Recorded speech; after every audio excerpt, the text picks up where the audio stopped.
ఇప్పుడు దీన్ని మనం రీపోర్ట్ చేసుకోవాలి, ఎందుకంటే దీంట్లో దాదాపు ఒక 4 or 5 ప్లాంట్స్ ఉన్నాయి. సో ఇవి మనం వేరేగా రీపోర్ట్ చేద్దాము.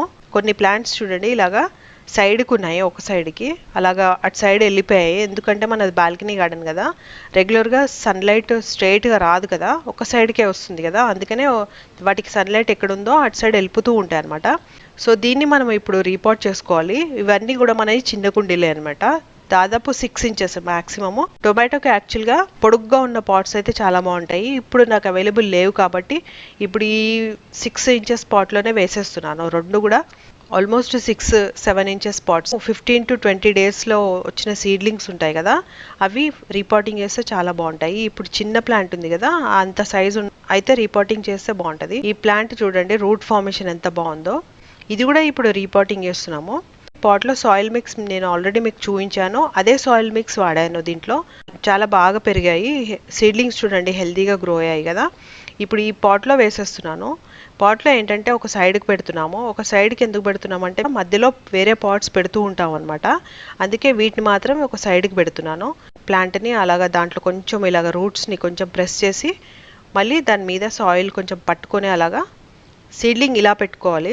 పట్టుకొని కొంచెం ప్రెస్ చేయాలి, ఎక్కువ గట్టిగా ప్రెస్ చేయకూడదు, కాడ కమిలిపోకుండా చూడాలి. ప్లాంట్స్ని సెట్ చేసుకోవాలి. సెట్ చేసేసుకొని పక్కన పెట్టేసుకోవాలి. 2 days అవి ఎండలో ఉండకుండా నీడలో పెట్టుకోవాలండి. తర్వాత ఇప్పుడు ఏంటంటే పెద్ద ప్లాంట్ ఉంది కదా పాట్స్లో, 10-15 daysలో వీటికి పూతలు వచ్చేస్తాయండి. సో ఇప్పుడు పూత రాకముందే కొన్ని ప్రికాషన్స్ తీసుకోవాలన్నమాట. ఎక్కువగా గ్రోత్ రావాలి అని అంటే ఇలాంటి టిప్స్ తీసేసేయాలండి. ఆఫ్టర్ 1 month తర్వాత ఆ ప్లాంట్ 1 month పెరిగిన తర్వాత ఇలాంటి టిప్స్ ఉంటాయి కదా, ఇవి టిప్స్ కట్ చేసేసేయాలి. కట్ చేస్తే ఏమవుతుందంటే పక్క నుంచి కొమ్మలు వస్తాయి, ఫ్రెష్ లీవ్స్ వస్తాయి అనమాట. సో ఎక్కువగా మనకి కొమ్మలు వచ్చి ఎక్కువ ఫ్లవరింగ్, ఎక్కువ ఫ్రూట్స్ వస్తాయి. అలాగే ఈ 3 ప్లాంట్స్ కూడా నేను టిప్స్ తీసేస్తున్నాను. టిప్స్ తీసేసిన తర్వాత ఇప్పుడు నెక్స్ట్ చేయాల్సింది ఏంటంటే మనం ఫర్టిలైజేషన్ చేసుకోవచ్చు. ఫర్టిలైజేషన్లో ఏంటంటే బోన్ మీల్ పౌడరు, ఇంకా ఎప్సమ్ సాల్ట్, అలాగే NPK, mustard cake, cow dung, neem powder, ఇవన్నీ కూడా సరి అయిన మిశ్రమంలో కలిపేసి దానికి హార్డ్లీ ఒక 1 spoon లేకపోతే 2 spoons కంటే ఎక్కువ వేయకూడదు, డిపెండింగ్ ఆన్ ద పాట్ అనమాట.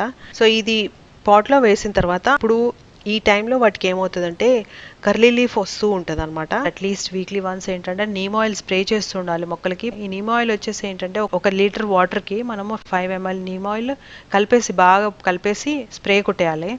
మొత్తం ప్లాంట్ అంతా కొట్టేసేయాలి.